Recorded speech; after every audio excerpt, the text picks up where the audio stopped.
unique, authentique, magistral, splendide, indomptable, sauvage. Nombreux sont les adjectifs utilisés pour décrire cette île au cœur de la Méditerranée, la Corse. Loin de ces paysages de cartes postales, l'île de beauté cache une histoire et des traditions millénaires, chéries par ceux qui la peuplent. La Corse, c'est le rural. La Corse, c'est pas la plage, les touristes. C'est pas ça pour nous. C'est nous, c'est les jeunes qui travaillent. La vraie Corse, c'est les gens qui créent et qui ont envie de véhiculer cette belle image. Pour moi, la Corse, c'est un peu un temple, hein. Et nous, on en serait un peu les gardiens. Une symbiose forte entre un peuple et sa terre, les éléments et les hommes. Une histoire passionnelle, fusionnelle même. On la quitte parfois, on s'en éloigne de temps en temps, mais on y revient toujours.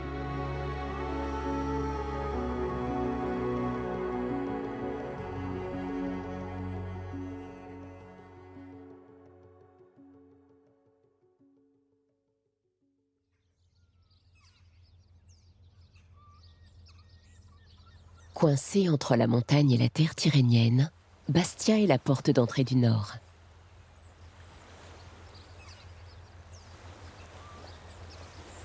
Sa situation géographique privilégiée, à la base du Cap Corse, en a fait le principal port de l'île. Près de 300 bateaux peuvent encore s'amarrer dans le vieux port. Du fait de sa position stratégique en Méditerranée, la Corse a toujours été convoitée. Au XIIIe siècle, l'île devient un territoire de la République de Gênes. Elle le restera jusqu'en 1768, date à laquelle elle est vendue à la France. Surnommée l'Italienne, Bastia a l'architecture traditionnelle des cités génoises. Ses maisons hautes et étroites se serrent les unes contre les autres. L'église Saint-Jean-Baptiste en est la parfaite illustration, avec son imposante façade typique du baroque italien.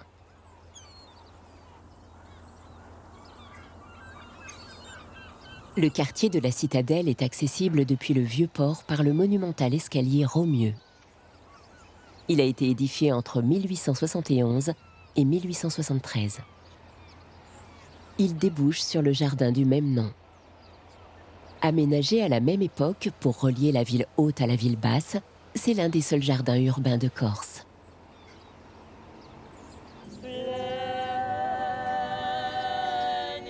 Autrefois appelée la Bastiglia, la Bastide, la citadelle aurait donné son nom à la ville au XIVe siècle. Successivement caserne militaire, haute cour de justice, prison et résidence du gouverneur, la citadelle abrite aujourd'hui le musée d'histoire de la ville.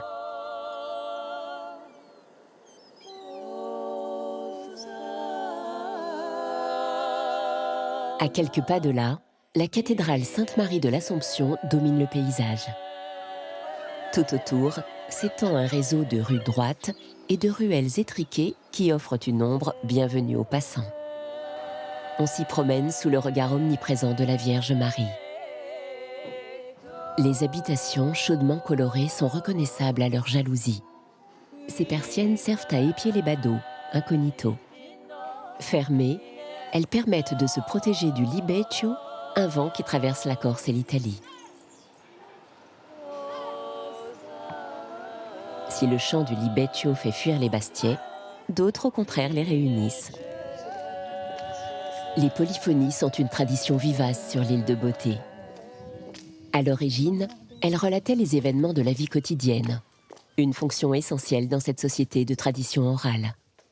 C'est un chœur à 3 voix, généralement masculin.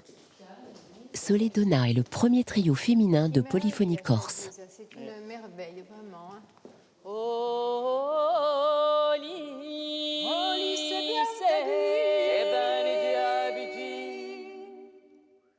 Si uom di gregi, que dobro e divine,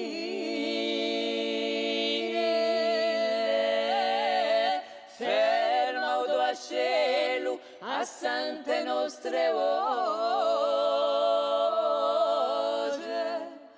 Oh, ci ne passo mai, nave non guassa voce.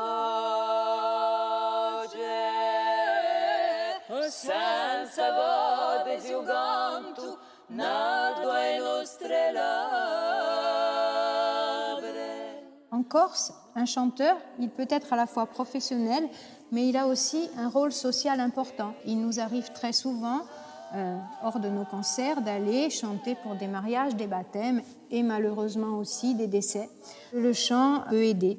Il aide à cette transmission, c'est-à-dire voilà, à la continuité de la langue, à la continuité de la culture. On ne s'est pas dit un jour, on est des femmes corses, on doit transmettre. C'est quelque chose qui est arrivé naturellement. Mais je pense que c'est un rôle qu'on partage avec les femmes du monde. L'église Sainte-Croix, réputée pour son acoustique parfaite, abrite ou Christou Negru, le Christ noir. La légende raconte qu'en 1428, 2 pêcheurs d'anchois, attirés par une lumière surnaturelle, l'auraient découvert en pleine mer.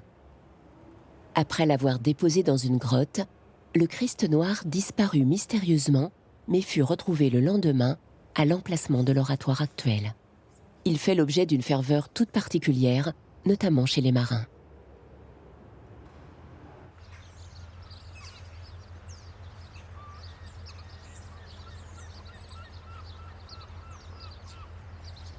Au-delà des hauteurs de la citadelle s'étend le centre-ville de Bastia. Véritable épicentre de la ville, la place Saint-Nicolas est le lieu de rencontre privilégié de ses habitants. Avec ses 300 mètres de long, cette esplanade est l'une des plus grandes de France. Elle abrite 3 édifices. Un monument aux morts, orné d'une statue qui montre une mère offrant son fils à la patrie. Son célèbre kiosque à musique en fer forgé, et une statue du plus célèbre des Corses, Napoléon Bonaparte, représenté ici en empereur romain.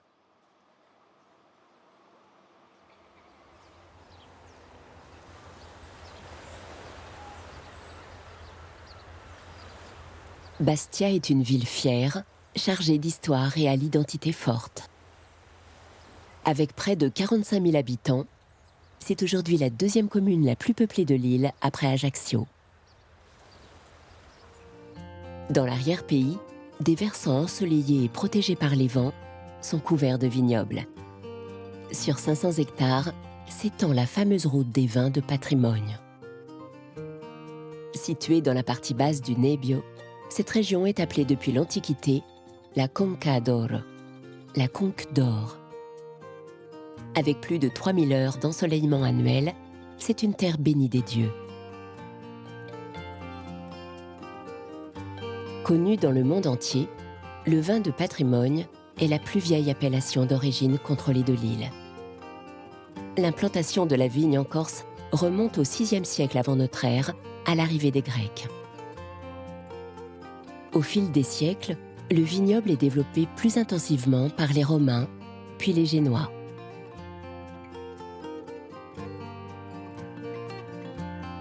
Si on longe la côte par l'ouest, on rejoint bientôt le golfe de Calvi et la ville du même nom. Perchée sur son promontoire, la citadelle rappelle le passé italien de la Corse.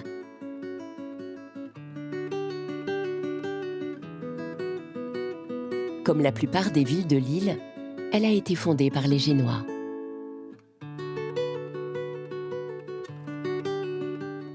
Elle est réputée pour son charme et la beauté de ses maisons.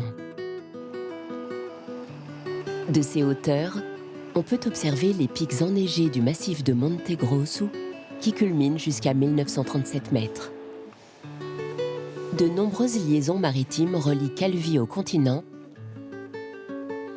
et notamment à la Côte d'Azur située juste en face.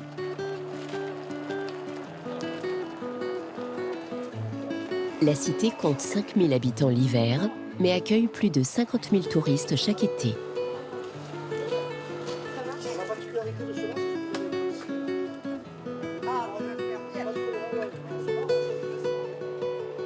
Les Calvets clament haut et fort que Christophe Colomb est un enfant de la cité. Cette théorie est néanmoins très controversée. Si la plupart des historiens s'accordent sur les origines génoises du grand navigateur, il existe d'autres hypothèses. On le dit portugais, catalan, mallorquin ou encore d'origine juive.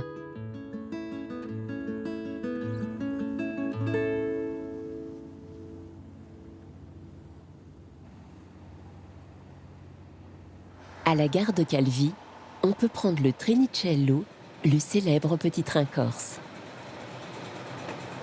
Il traverse les paysages somptueux de l'île sur 232 km.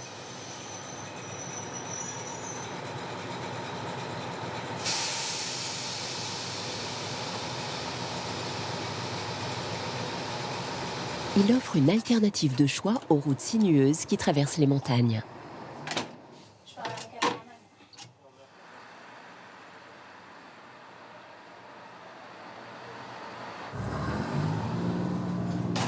Bonjour les filles, comment ça va? Lionel est un passionné du chemin de fer et de sa région. Allez, après je passe avec le thé. Hein. On adore ce métier.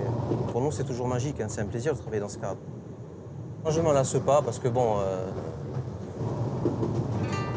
c'est vraiment quelque chose qui est, enfin, c'est à part.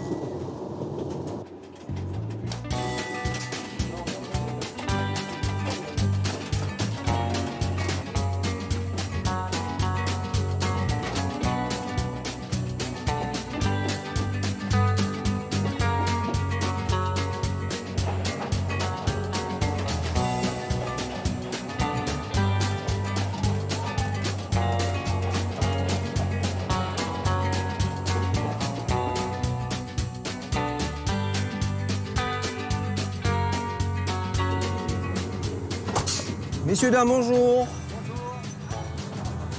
Allez-y. Alors, où est-ce que vous allez, messieurs, dames? À Saint-Ambrojo. Je vais vous faire ça de suite. Hein? Les personnes pensent que le train circule que l'été. On a quand même des étudiants qui vivent toute l'année, des personnes de la région qui n'ont pas de moyens de locomotion. Et donc, bon, l'alternative, c'est la Micheline.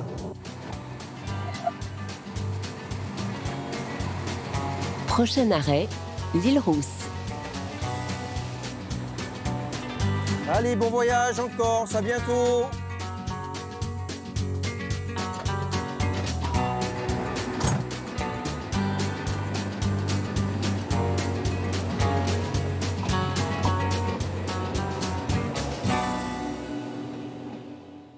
La ville se situe sur le littoral de la Balagne.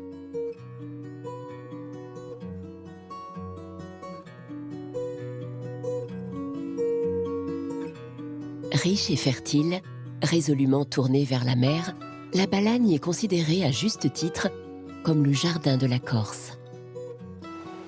Ici, un dicton dit « Balanino unto e fino ». Le balanin est ouin et raffiné, pour rappeler à quel point l'élégance est importante pour ses habitants. Le marché couvert, construit au XIXe siècle, a été récemment classé monument historique.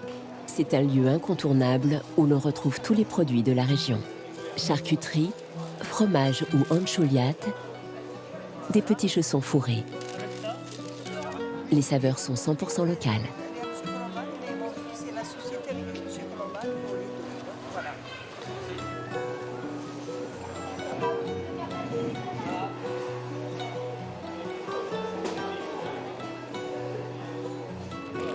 Julie est la doyenne du marché. Elle vend encore les poissons pêchés par son neveu le matin même. 2 €. Ça fait 58 ans que je suis là. 58 ans que je travaille sur le marché.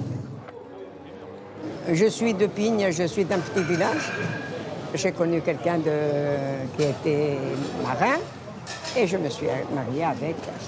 J'avais 20 ans, j'en ai 92. Depuis tant d'années quand même, hein. On est rodés, je fais même des recettes et puis je donne aux gens qui ne savent pas cuisiner le poisson parce que c'est pas donné à tout le monde. J'ai donné des cours aux enfants, on avait fait la journée du goût, j'avais fait une soupe de poisson, j'en avais fait 2 chaudrons et les enfants venaient et puis disaient « Madame, est-ce qu'on peut en avoir encore un petit peu ?» Et ce sont les enfants qui m'ont donné le premier prix. Et j'ai été contente. Oui, bien sûr, ça fait plaisir.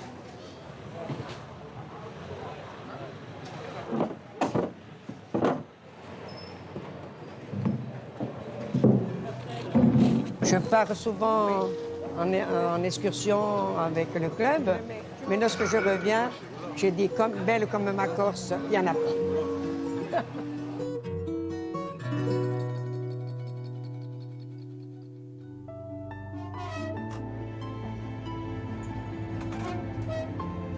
Le Trinicello poursuit sa route vers Ajaccio à travers les terres. C'est un lacis de vallées irrigué par de multiples cours d'eau comme le Vecchio. Du haut de ses 84 mètres, le viaduc ferroviaire du Vecchio domine fièrement la rivière. On doit sa conception au célèbre Gustave Eiffel. Rien d'étonnant à ce qu'il soit entièrement métallique. À l'origine, le pont était destiné à relier Bastia et Ajaccio par le Trinicello. Sa construction entre 1890 et 1892 a fait sensation. Avec ses 170 mètres de long, c'est encore aujourd'hui le plus grand viaduc de Corse.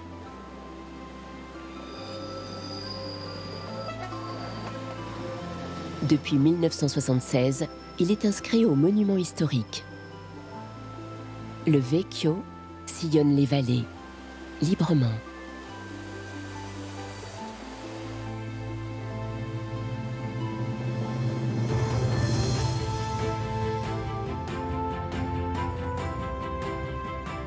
Au cœur de ces reliefs accidentés, à 68 km de Bastia et 80 d'Ajaccio, se dresse la capitale historique et culturelle de la Corse, Corte. Son impressionnante citadelle et sa vieille ville perchée lui confèrent beaucoup de caractère. La cité a une place particulière dans le cœur des Corses. C'est ici que se trouve l'unique université de l'île qui accueille plus de 4000 étudiants. Elle fut aussi la capitale de la Corse indépendante entre 1755 et 1769. Corte est située au cœur du parc naturel régional de Corse, au pied des plus hauts sommets de l'île. Sur environ 180 km de long et 82 km de large, l'île est divisée en deux par une arête montagneuse. Elle sépare la Haute-Corse de la Corse du Sud. Formée à partir de morceaux des Alpes et des Pyrénées qui dérivaient en Méditerranée, ces paysages accidentés de roches magmatiques forment un monde entièrement à part. Ils ont donné naissance à une incroyable légende, celle d'un mont pour le moins étrange. Aspuzzata. Une bergère, très pauvre, n'avait qu'une seule fille, dont la beauté attira le regard d'un prince qui voulut l'épouser. La jeune femme, désireuse d'arriver chez son futur époux, les mains pleines, prit tout ce que sa pauvre mère possédait et s'en alla. Mais en chemin, elle se rendit compte qu'elle avait oublié un beau couteau d'argent. Elle fit donc marche arrière et vola le couteau. Sa mère la maudit. La bergère fut foudroyée par un éclair et se transforma en énorme pierre.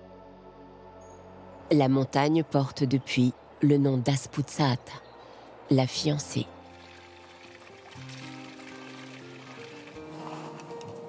On dit du berger qu'il est le gardien de l'âme de l'île et qu'il fait le lien entre le passé et le présent.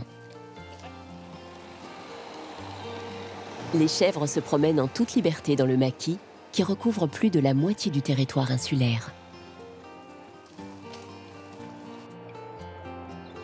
La tradition pastorale est au cœur du patrimoine corse.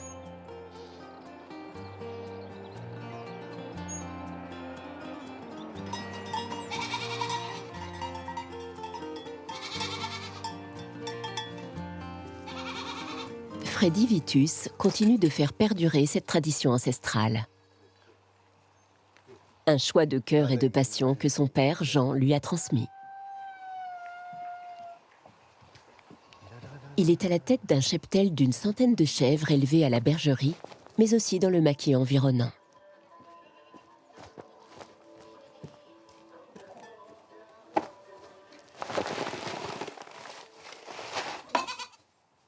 Les chèvres, elles sont délicates, hein. Il faut que ça soit propre. Sinon, elle ne mange pas. Hein. Si c'est sale, là, elle ne mange pas. Hein. Donc on nettoie bien, puis après on va lancer le... Moi je lance du mélange céréales, ça s'appelle. Il y a de l'orge, du maïs et des pois.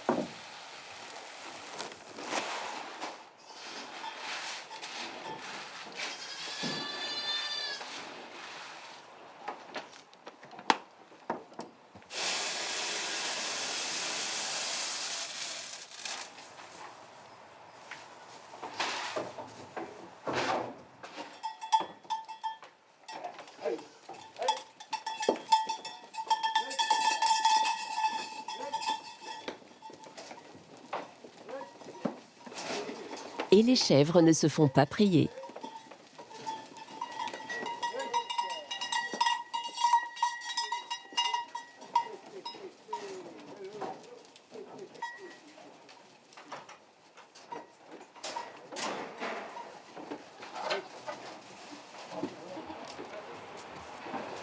Mon père, c'est lui qui m'a tout appris. Hein.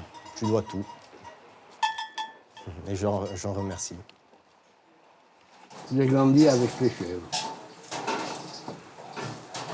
J'ai commencé à suivre mon père garder les chèvres vers 10-11 ans. Et je faisais la transhumance d'Abidjan jusqu'au Niveau, par le col Saint-Pierre. Et à 26 ans, je suis parti à Paris. Ah, est-ce que la vie était dure? J'ai regretté après. La Corse. La Corse, c'est tout. Tout. Oui. Et c'est la belle vie. Par chi fa? Ah, io non posso appena mai.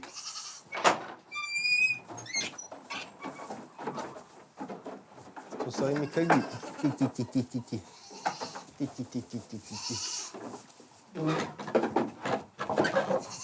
Non mica qua che ci vuoi fare mangiare.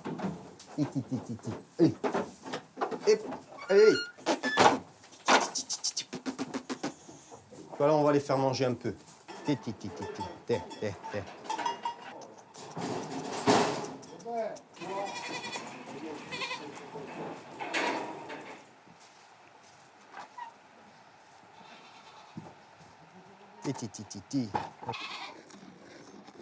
Tout se fait dans la pure tradition familiale, de la traite à la main du matin à la fabrication du fromage. Les heures de travail ne comptent pas.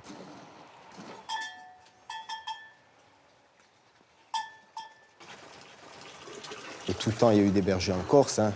Et berger, pour moi, c'est ce qui représente vraiment, vraiment l'âme hein, de la Corse.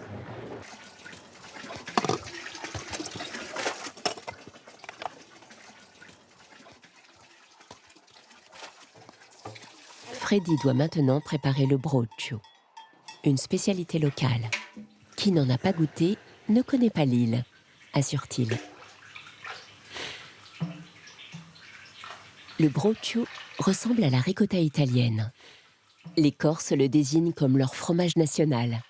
Outre le broccio, il existe 5 types de fromages dont le nom vient directement de leur aire de production. Bastelica, Calenzana, Gnolo, Sartène et Velaco. Ça, c'est un thermomètre donc, qui me permet de savoir à quelle température je chauffe mon petit lait. Donc là, je vais chauffer à 60 degrés. La fabrication d'1 kilo de ce fromage nécessite 11 litres de lait de chèvre. Après plus d'1 heure de cuisson, des particules blanches apparaissent. Elles sont écumées et déposées dans des faisselles par couches successives. Le fromage se consomme dans les 2 à 3 jours qui suivent sa fabrication et se déguste chaud ou froid.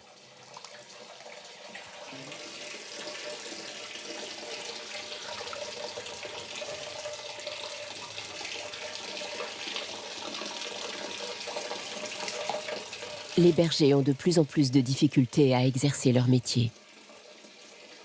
Pression foncière, entretien du domaine, en 20 ans, la Corse a perdu 60% de ses bergers et près de 20 000 brebis. Ce qui me fait tenir, c'est la passion du métier. Hein. Bon, après, bien sûr, il faut travailler, hein, mais si tu n'aimes pas ce que tu fais, tu ne peux pas tenir. Hein. C'est un métier passion. Hein. Voilà la vie du berger. Fin de journée.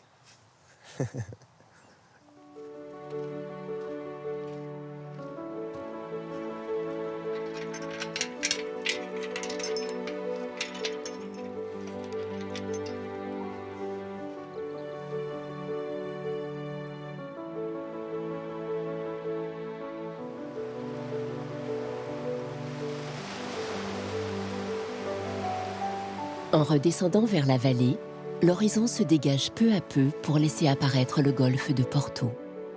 Lors de son séjour sur l'île en 1880, Maupassant avait baptisé la Corse « la montagne dans la mer ».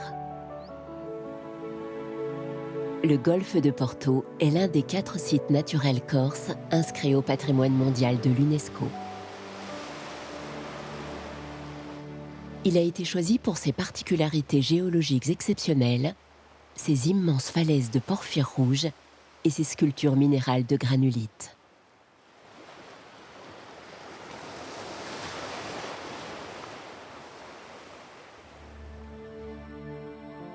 Le golfe est dominé par une surprenante petite chaîne montagneuse. Les calanques de Piana sont le joyau de cette partie de la côte. Dans ses chroniques insulaires, Maupassant parlait de ces reliefs comme d'un peuple fantastique, pétrifié par quelque pouvoir surnaturel. Il n'avait peut-être pas tort.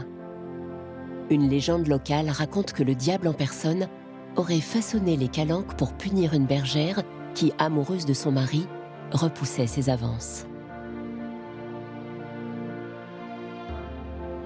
Furieux, le prince des enfers aurait mis alors le feu aux rochers qui, depuis, ont gardé cette teinte insolite et magnifique.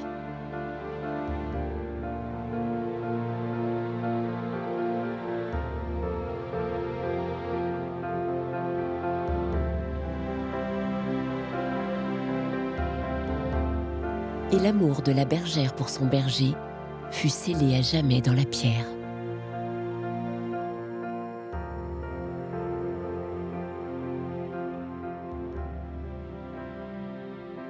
En route pour Ajaccio, la plus grande ville de Corse et la préfecture de la Corse du Sud. À l'aube, le soleil se lève sur l'archipel des Sanguinaires, à l'entrée du golfe d'Ajaccio.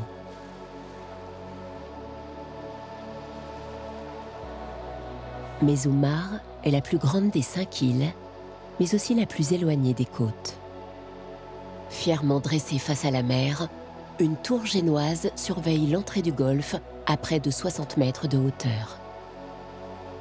Au XVIIIe siècle, 120 d'entre elles ceinturaient l'île. Il n'en reste plus que 67. Aujourd'hui désertes, ces îles furent habitées durant plusieurs siècles. Le dernier résident la quitta au moment de l'automatisation du phare en 1985. Ajaccio est connu, entre autres, pour avoir vu naître Napoléon Bonaparte. La vie y est douce. Sur le vieux port, les marins reviennent de la pêche. À quelques mètres sur la place du marché, il fait bon prendre le soleil et refaire le monde. Sur les étals, on retrouve toutes les spécialités de l'île, comme les figatelli, une saucisse fraîche à base de viande et de foie de porc, ou le célèbre lonzo, un filet maigre de cochon, salé et fumé. La ville nouvelle a été fondée par les Génois en 1492 sur le site de l'ancienne cité d'Ajaccium. L'idée était alors de bâtir une forteresse capable de repousser les incursions barbaresques. C'est dans cette cathédrale de pur style baroque, Notre-Dame de l'Assomption, que le futur Napoléon Ier est baptisé le 21 juin 1771. Elle a été classée au titre des monuments historiques en 1906. Dans les faubourgs de la ville se niche l'un des fleurons de la viticulture insulaire. 243 hectares de vignes produisent les vins d'Ajaccio, des vins protégés par une appellation d'origine contrôlée depuis 1984. Le vignoble est situé à environ 500 mètres d'altitude. Il bénéficie d'un ensoleillement idéal pendant 7 mois, régulé par les vents comme le Mistral et la Tramontane. C'est le royaume du Ciaccarello, un cépage qui s'adapte très bien aux terres granitiques de la région. Ces particularités confèrent au vin rouge des arômes subtils qui rappellent le cassis et l'amande.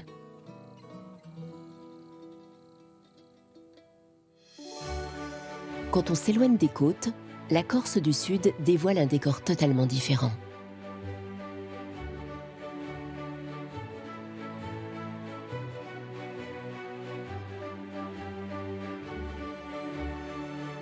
Des monts enneigés, des vallées brumeuses, de vastes forêts. La route serpente le long des Apiques et traverse des petits villages enclavés comme Zicavo.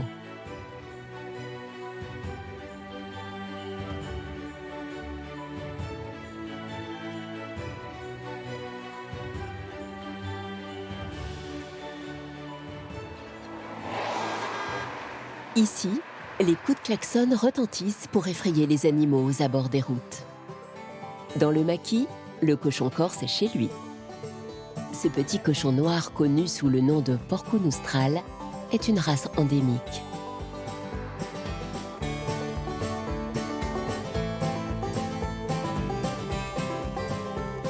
Dans la famille de Christophe Piazza, on est Purcadiu, éleveur de porcs, de père en fils depuis 3 générations.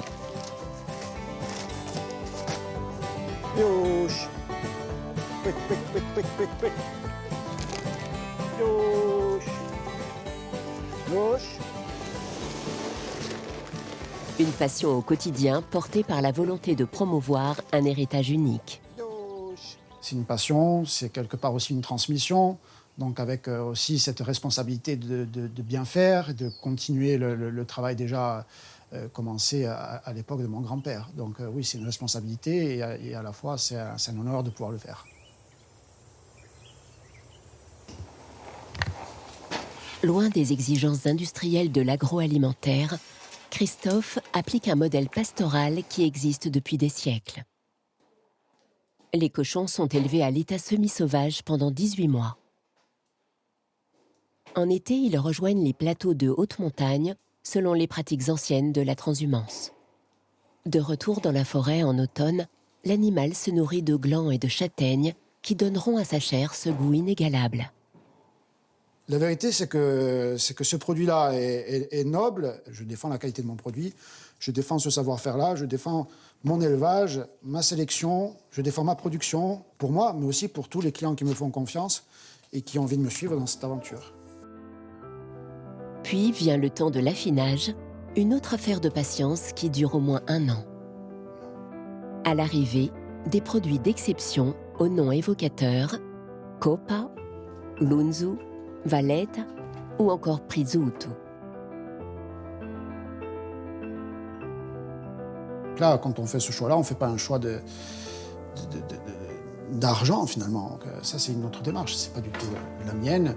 Oui, il y a beaucoup de travail, évidemment, il y a beaucoup de travail. Voilà, les animaux demandent beaucoup de travail, beaucoup d'attention, beaucoup de préoccupations aussi, parce que quand des animaux sont en liberté, bien sûr, il peut arriver plein de choses. C'est notre métier.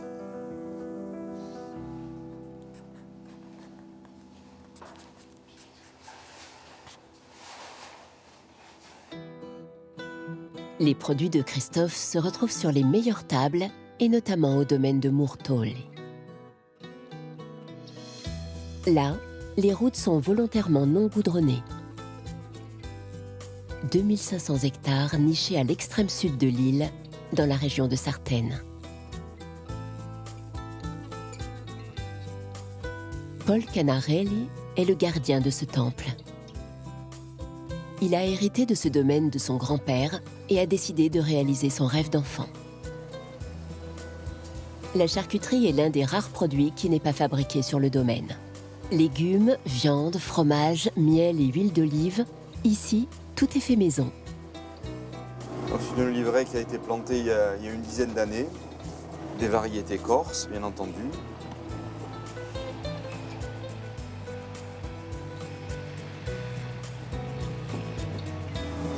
Donc là, on vient de tailler les oliviers la semaine dernière. Et ensuite, après avoir broyé les branches, on bine.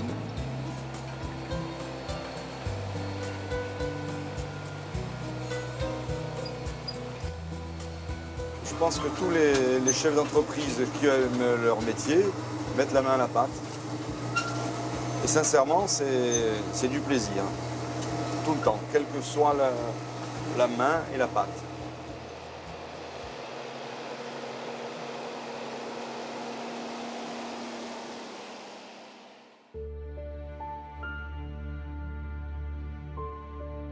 Murtolli est un lieu qui vit depuis des millénaires.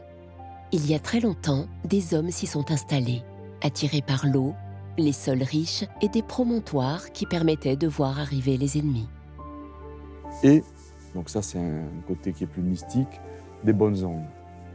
Et c'est un lieu où on reçoit en permanence ces bonnes ondes. Des ondes que l'on peut ressentir jusque sur le site archéologique de Kauria, qui abrite le dolmen de Fontanacia. Paul Poli, historien, est passionné par ces monuments mégalithiques.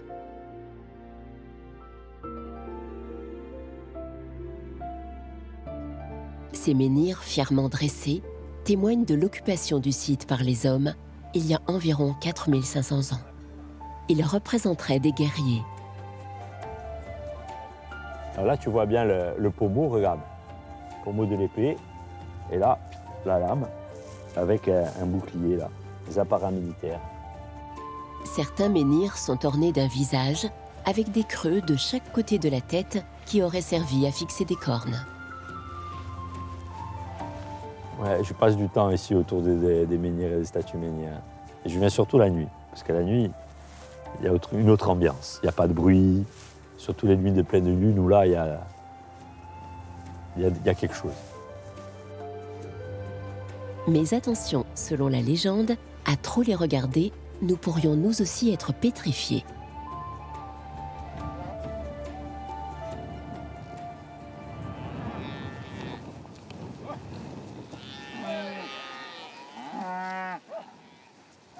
Avec ses 500 brebis et sa centaine de vaches, le domaine de Murtolli est avant tout une ferme qui vit au rythme de la nature. Paul Canarelli a tenu à raviver des traditions d'agriculture et d'élevage issues de l'expérience de son grand-père.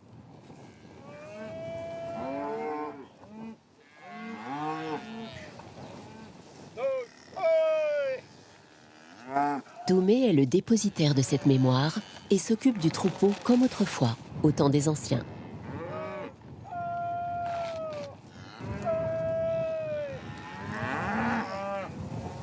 Doumé, c'est quelqu'un qui m'est très cher. Parce que j'ai passé mon enfance à le voir accompagner mon grand-père. Dès que j'ai repris l'exploitation familiale, Doumé était là, donc il nous a beaucoup orientés sur cette façon d'élever le bétail à l'ancienne, donc en utilisant le maquis. Alors maintenant, quand on voit des vaches, on imagine uniquement des prairies avec de l'herbe grasse, donc on a la chance d'avoir ça.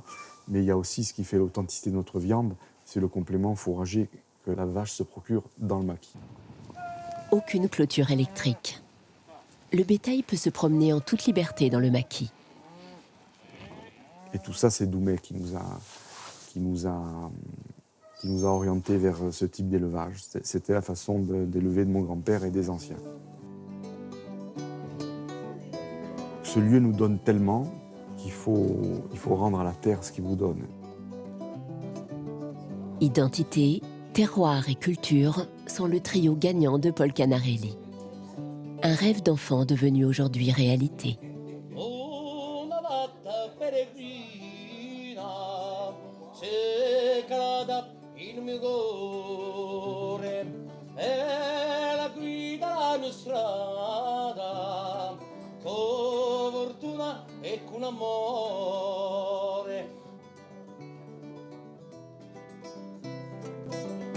La Corse dans mon cœur, c'est mon pays.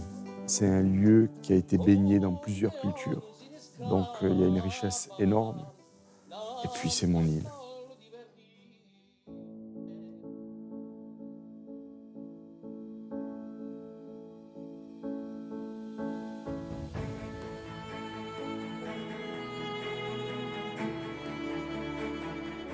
La richesse botanique et le climat de la région de Sartène réunissent les conditions idéales à l'apiculture. Dans l'Antiquité, les Grecs avaient repéré le potentiel de l'île. Il suffit de regarder autour de soi. On trouve en Corse 2800 espèces de fleurs et de plantes, dont 127 n'existent qu'ici. Ce cadre particulier permet à l'abeille corse, l'Apis mellifera corsica, de butiner tout au long de l'année en fonction de l'altitude et des saisons. Les multiples variétés de fleurs du maquis confèrent à ce miel un goût tout à fait particulier. Et c'est grâce à des personnes comme Georges Preziosi que l'agriculture, qui avait presque disparu au sortir de la Seconde Guerre mondiale, renaît. Ça fait 25 ans que je fais ce métier. J'ai démarré avec une vingtaine de ruches. Georges prend soin aujourd'hui de 250 ruches. Il existe 6 variétés de miel corse, le Mele di Corsica. Et la production annuelle se situe entre 250 et 300 tonnes par an. Nous, en Corse, on a la chance d'avoir l'AOP, l'appellation d'origine protégée. Nous sommes les seuls, pratiquement en France, à avoir cette appellation. Il a fallu démontrer, pour obtenir l'AOC, qu'il y avait un savoir-faire en Corse. Et ce savoir-faire, il existe depuis les Grecs, depuis l'Antiquité. Ça, ce sont de jeunes essaims où la reine est déjà fécondée. Donc, comme ce sont des jeunes essaims, on les aide toujours un petit peu. Ici, c'est le cadre où elles ont leur nourriture, leur réserve. Elles commencent à rentrer un petit peu de miel. En pleine saison, une ruche accueille entre 60 000 et 80 000 abeilles. La pièce maîtresse reste la reine. Une reine peut pondre jusqu'à 2000 œufs par jour. On va essayer de voir la reine. Ah, la voilà, la voilà. Alors on a un feutre spécial. On leur fait une petite tache sur la tête, un petit point de couleurs différentes selon les années pour connaître l'âge de la reine.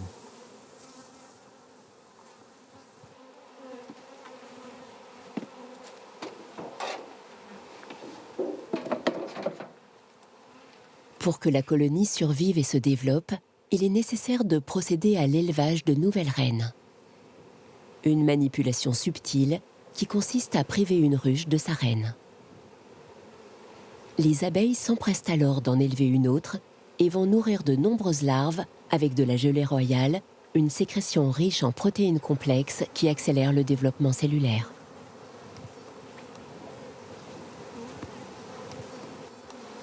Alors voilà. On appelle ça des cellules royales. Donc là, il y a une reine. Donc elles vont mettre 15 jours pour naître. Ces reines vont naître au milieu de ces abeilles. Au bout d'une semaine, si tout va bien, elle se fera féconder. Et ensuite, la ponte commencera. Et c'est très important. Donc ça nous permet d'augmenter notre cheptel et en même temps de pallier aux pertes qu'on a eues dans l'hiver. Le réchauffement climatique, les maladies et les parasites compliquent la tâche. Mais Georges ne baisse pas les bras et redouble de travail pour protéger ses abeilles. Lorsque la nature ne donne rien, lorsqu'on est face à une sécheresse de 6 mois, on ne peut rien faire, on ne peut rien faire. Aujourd'hui, s'il y a encore des abeilles, c'est parce qu'il y a des apiculteurs. La notoriété du miel de Georges Preziosi a dépassé les frontières jusqu'à gagner l'espace. En 1998, des astronautes de la station Mir ont savouré son nectar en orbite autour de la Terre. Le miel corse a ainsi définitivement rejoint les étoiles.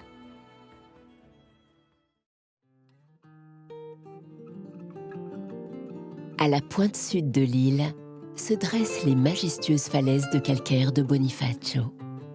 Ulysse, le légendaire guerrier, aurait abordé ces rivages et y aurait combattu les Lestrigons, des géants féroces mangeurs de chair humaine. En effet, des historiens ont reconnu dans les textes d'Homère le goulet de Bonifacio. Une double falaise, à pic et sans coupure, se dresse tout autour et 2 caps allongés qui se font vis-à-vis au devant de l'entrée en étranglent la bouche.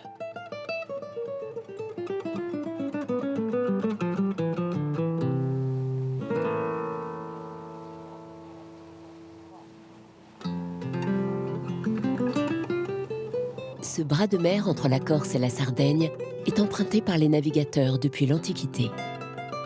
Il semble donc possible qu'Homère y ait fait naviguer Ulysse au cours de son périple initiatique autour de la Méditerranée. Depuis le large, la vue sur la cité et ses falaises de calcaire est à couper le souffle.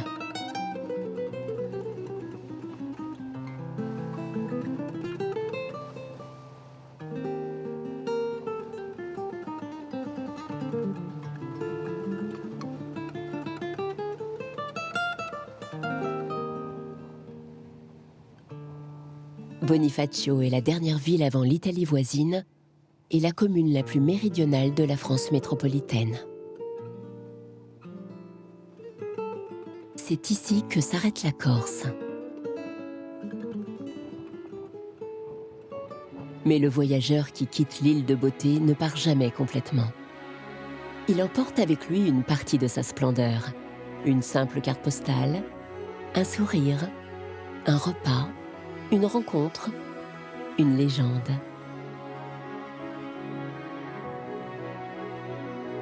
Quant aux insulaires, un proverbe local dit « Un Corse ne s'exile jamais, il s'absente ». La Corse, c'est ce mélange incroyable de paysages, d'histoire, d'architecture, de tradition, de passion et bien d'autres choses encore.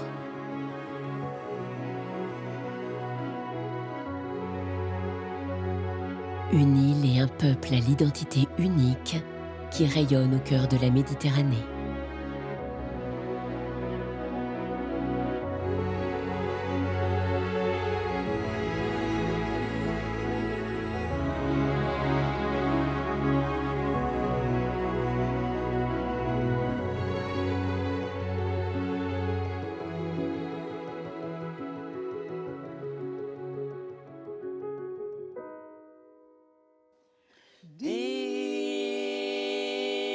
Bene brumma dice, ba lunghi bene chi ba, e ad oggi golla golla, impurvina e do bene, e ad oggi golla golla, impurvina e do bene,